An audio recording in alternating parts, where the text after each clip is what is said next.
RSS Modi షాలు దేశద్రోహులు అంటూ రాహుల్ చేసిన ఆరోపణల వెనుక ఆంతర్యం ఏంటి సార్? దీనిపై మీ విశ్లేషణ.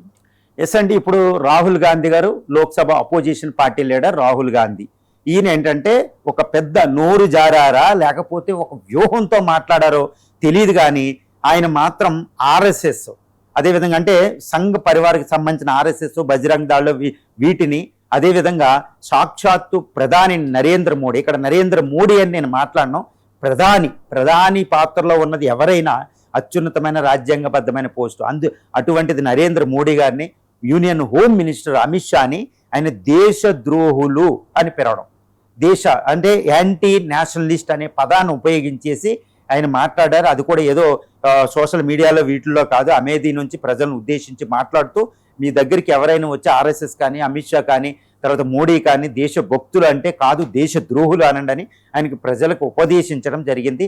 ఇది నోరు జారి అన్న మాట ఏ మాత్రం కాదు, అబ్జల్యూట్లీ ఈ హ్యాజ్ ఏ స్ట్రాటజీ. ఎందుకంటే ఇప్పుడు భారతదేశం ప్రస్తుతం ఏంటంటే ఆయన కొన్ని సమస్యలు ఎదుర్కొంటుంది, ఆయన దాన్ని చూపుతున్నాయి దేశద్రోహులు. ఎందుకంటే అంబానీ అదానీలకి భారత ఆర్థిక వ్యవస్థని దోచిపెట్టి ఇచ్చేస్తున్నారు, సాక్షాత్తు ప్రజలు ఇబ్బందులు పడుతున్నారు, వీళ్ళు పనిచేసేది ప్రజలకి ప్రజా వ్యతిరేకంగా ఈ పరిపాలన ఉందనేది ఒకటి మాట్లాడారు.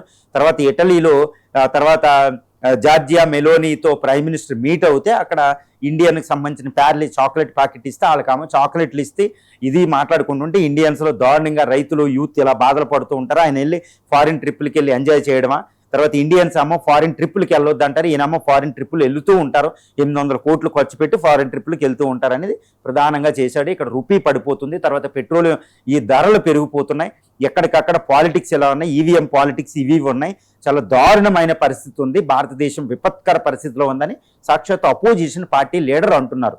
ఇక్కడ ఎవరో అంటే మనం పట్టించుకోవాల్సిన అవసరం లేదు, అపోజిషన్ పార్టీ అంటే రాజ్యాంగ పరంగా ఒక క్యాబినెట్ హోదా, ఆ తర్వాత రాజ్యాంగం అపారమైన అధికారాలను ఆయనకి ఇచ్చింది. తర్వాత ప్రజాస్వామ్య చరిత్ర, ప్రజాస్వామ్యంలో అపోజిషన్ పార్టీస్ ఏమంటారంటే షాడో ప్రైమ్ మినిస్టర్ అంటారు. ఇప్పుడు బ్రిటిష్ అయితే ఆ ట్రెడిషన్ అలా ఉంటుంది, షాడో ప్రైమ్ మినిస్టర్ అని కూడా అంటారు. కాబట్టి అపోజిషన్ పార్టీ లీడర్ తీసిన ప్రతి విషయాన్ని కూడా ప్రజాస్వామ్యంలో చాలా కీలకమైన వ్యక్తిత్వాలు, అందుకే ఇది ఒక పెద్ద డిస్కషన్ అనమాట. మరి వాస్తవ పరిస్థితి వస్తే రాహుల్ గాంధీ గారి ఉద్దేశం ఏంటి? దేశద్రోహులని పిలవడం వెనకాల అంతరం అంత ఈజీ కాదు, ఆ పదాలు ఉపయోగించకూడదు, ఎందుకంటే సాక్షాత్తు ప్రైమ్ మినిస్టర్ అనమాట, మోడీ గారు కాదు, ఏదో బీజేపీ ప్రెసిడెంట్ అన్నారా ఇది అన్నారా అది వేరు, సాక్షాత్తు ప్రైమ్ మినిస్టర్. ఆ ప్రైమ్ మినిస్టర్ నరేంద్ర మోడీ గారు కూడా యూరోప్ ఖండంలో భారతదేశానికి రిప్రజెంటేటివ్ చేస్తూ అక్కడ పర్యటిస్తున్నారు. ఈ సమయంలో అపోజిషన్ పార్టీ లీడర్ అన్నది అంత మంచిది కాదు. మరి ఎందుకు అన్నారు ఈ పదాన్ని మనం చూడాలి.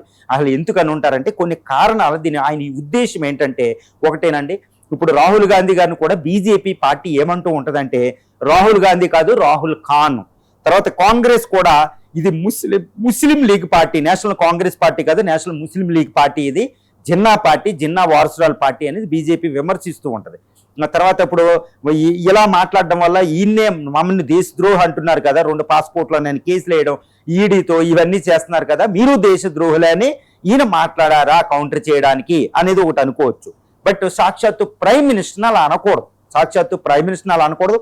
ఈవెన్ బీజేపీ కూడా అపోజిషన్ పార్టీ లీడర్నే జార్జ్ సోరోస్కి ఫాలోవర్, యాంటీ ఇండియను, చైనాకి సపోర్ట్ చేస్తున్నారు, నికోబార్ మాట్లాడుతుంటే ఇలాగే వీళ్ళు మాట్లాడతారు. కాబట్టి ఇటు బీజేపీ ఇటు కాంగ్రెస్ దొందే, ఇక్కడ 2 తప్పులు చేస్తున్నాయని చెప్పవచ్చు. ఎందుకంటే రాహుల్ గాంధీని రాహుల్ ఖాన్ అని పిలవడం అనేది అపోజిషన్ పార్టీని అంత మంచిది కాదు. తర్వాత అండమాన్ నికోబార్ ప్రాజెక్టు మీద మాట్లాడినప్పుడు ఆయన మాట్లాడింది యాంటీ చైనా ఫేవర్ అనేది మాట, అంత దారుణమైన పదం కేంద్ర మంత్రుల నోట్లోంచి కూడా వచ్చింది. ఒకటండి, ఈ నికోబార్ ప్రాజెక్టు మీద ఎన్విరాన్మెంటలిస్టులో కొన్ని కన్సర్న్స్ ఉన్నాయి, అందుకే ఎన్జిటికి వెళ్ళింది, సుప్రీంకోర్టుకి వెళ్ళింది, అవి క్లియర్ అయ్యి అక్కడ రావడం జరిగింది. అక్కడ మనం చూస్తే నికోబారీస్ అని కొంతమంది ఒక ఆదిమ జాతులు ఆదిమ జాతులు అక్కడ నుంచి తరలిపోతున్నారు, 1 కోటి చెట్లు అక్కడ కొట్టబోతున్నారు. కాబట్టి ఎన్విరాన్మెంటల్ కన్సర్న్స్ ఉంది, కాబట్టి ఆ కన్సర్న్స్ మేము ఇక్కడ డిఫారెస్టేషన్ చేస్తున్నాం, అఫారెస్టేషన్ ప్రోగ్రామ్ ఉందని గవర్నమెంట్ చెప్పాలి, కానీ యాంటీ ఇండియన్ చైనా అనేది వాళ్ళు ప్రసంగించారు. కాబట్టి దానికి తగ్గట్టు ఈయనప్పుడు దేశద్రోహులని పిలుస్తున్నాడు అనేది ప్రధానమైన ఉద్దేశంగా మనం స్వీకరించవచ్చు. ఇక రెండోది ఏంటంటే రాహుల్ గాంధీ ఏంటంటే is completely focusing on the prime ministership. ఎందుకంటే ఇటు మోడీ అధికారంలోకి వచ్చాక 2014 నుంచి ఇప్పుడు బీజేపీ చెప్తుంది ఆల్మోస్ట్ 99 వైఫల్యాలు, ఇంకోటి సెంచరీకి దగ్గరలో ఉన్నారని గట్టిగా చెప్తూ ఉంటారు. ఎందుకంటే రాహుల్ గాంధీ చాలా వైఫల్యాలు చేశాడు. రాహుల్ గాంధీ ఇప్పుడు మోడీ అధికారంలోకి వచ్చాక కాంగ్రెస్ తన 1.5 సెంచరీస్ వరల్డ్ హిస్టరీలోనే it is plummeted to lowest level. 44 సీట్లకి పతనం అయిపోయింది. కాంగ్రెస్ ముక్తి భారత్ అనుకుంటూ మొదలుపెట్టాడు. కాంగ్రెస్ ఒక్కో రాష్ట్రం కోల్పోయింది. కేవలం ఇప్పుడు 3-4 రాష్ట్రాల్లో, 3 రాష్ట్రాల్లో పూర్తిగా ఉంటే ఇంకో రాష్ట్రంలో 2-3 రాష్ట్రాల్లో అలయన్స్ ఉంది అంతే. 4 రాష్ట్రాల్లో పూర్తి అధికారం అనమాట. మరి కాంగ్రెస్ వైఫల్యం ఉంది, ఇప్పుడు దాన్ని పైకి తీసుకురావాలి.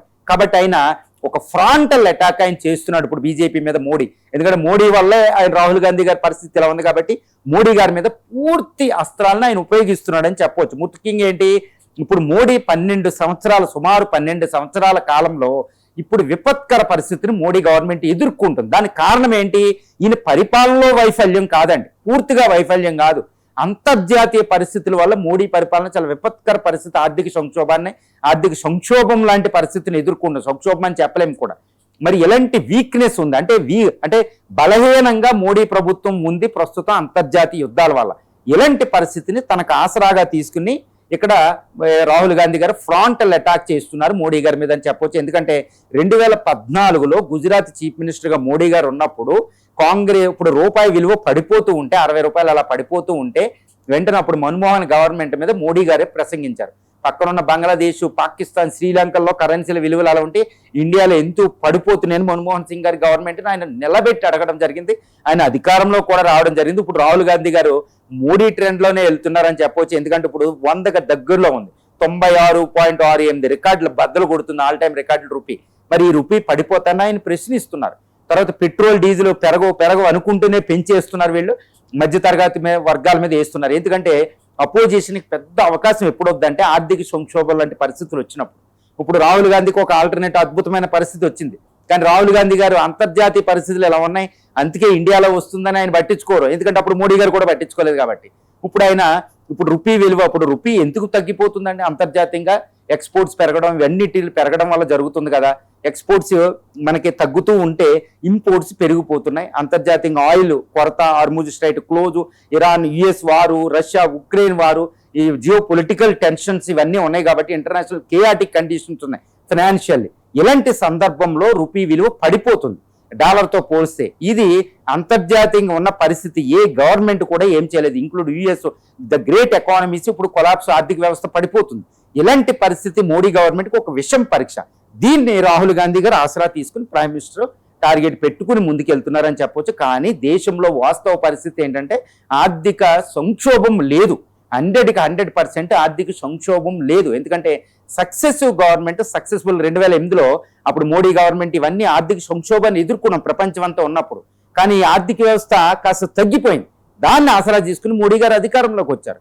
ఇప్పుడు కూడా ఏంటంటే అంతర్జాతీయంగా ఎన్ని పరిస్థితులను ఆర్థిక సంక్షోభం ఇండియాలో రాదు. ఎందుకంటే successive government success, not only Modi government success ఏంటంటే ఫారిన్ ఎక్స్చేంజ్ రిజర్వ్స్ ఎక్కువ ఉండడం, ద్రవ్యోల్బణాన్ని అదుపులో పెట్టడం, బ్యాంకింగ్ సెక్టర్ స్ట్రాంగ్గా ఉండడం, గ్రోత్ మూమెంటం ఉండడం, ఎక్స్పోర్ట్స్ అనుకున్నట్టు ఉండడం, ఇంపోర్ట్స్ ఎక్కువ ఉన్నా, ఈ విధంగా ఏంటంటే రెమిటెన్సెస్ ఎక్కువగా ఉండడం, కరెంట్ అకౌంట్ డెఫిసిట్ను అదుపులో పెట్టడం, ఫారిన్ తర్వాత ఇంటర్నల్ డెట్ రేట్ని పెట్టడం వల్ల ఫండమెంటల్స్ ఆఫ్ ఇండియన్ ఎకానమీ, దాని స్థూల ఆర్థిక మూలాలు అనేవి స్ట్రాంగ్గా ఉన్నాయి. కాబట్టి ఆర్థిక సంక్షోభం రాదు, కానీ ఆర్థిక మందగమనం కొనసాగుతుంది. అన్ఎంప్లాయ్మెంట్ రేట్ ఎక్కువ ఉంది, వ్యవసాయం ఇప్పుడు సూపర్ ఎల్నినో ప్రకృతి విపత్తు వల్ల అది తగ్గే అవకాశం ఉంది. దీనిని రాహుల్ గాంధీ గారు ఆసరా చేసుకుని టార్గెట్ చేసి మోడీ గవర్నమెంట్ని ఇబ్బంది పెట్టి ప్రైమ్ మినిస్టర్షిప్ రావాలి వచ్చే లోక్సభ ఎన్నికలు. ఇది main target of Rahul Gandhi. కానీ సాక్షాత్తు ఒక ప్రైమ్ మినిస్టర్ని దేశద్రోహి అనడం అనేది కుదరదు. ఇది it's unacceptable according to anything అండి, అది అంత అనకూడదు. ఈవెన్ బీజేపీ కూడా రాహుల్ గాంధీ గారు ప్రతి విషయంలో దేశద్రోహి, తర్వాత ఖాను, ఇది ఒక ముస్లిం లీగ్ పార్టీ అనే విధంగా దాన్ని బీజేపీ కూడా మాట్లాడకూడదు. అసలు రాహుల్ గాంధీ గారు అనడం అనేది సమర్థనీయం కాదు, బీజేపీ అనడం సమర్థనీయం కాదు. ఇది పాలిటిక్స్లో వైఫల్యత అని చెప్పుకోవచ్చు. ఇది ప్రజలకు కూడా అసహ్యం వస్తుంది.